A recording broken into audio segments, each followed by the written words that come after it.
Hello, and in today's demonstration, we're going to show you the customer invoice approval process using our Vehicle Hub app.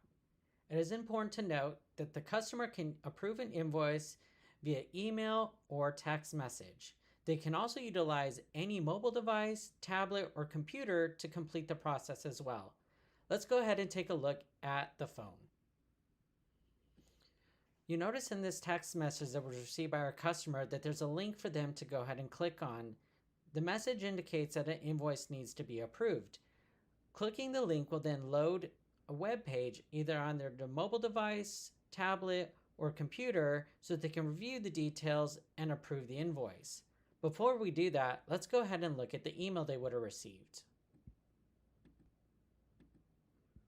Here's an example of the invoice approval email that the customer received, indicating within the messaging that they need to approve an invoice.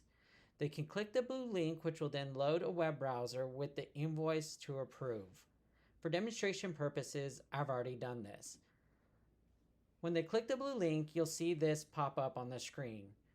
You'll notice that their customer information is located on the left, along with the invoice details located on the right.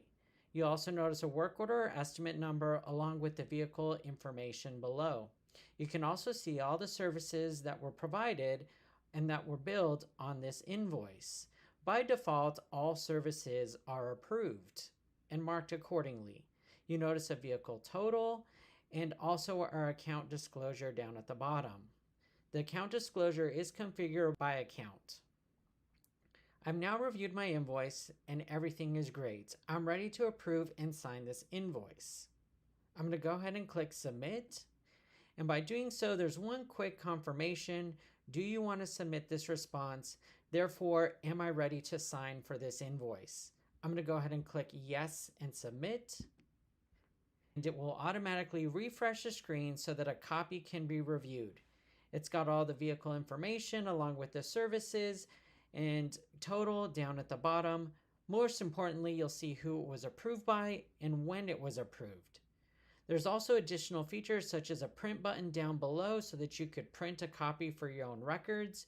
You can also click this download button down on the bottom right hand side to save it to your computer or device. So reviewing an invoice and signing it and approving it is just completed in a few simple steps. And this has been a demonstration using our Vehicle Hub app for our customer invoice approval process.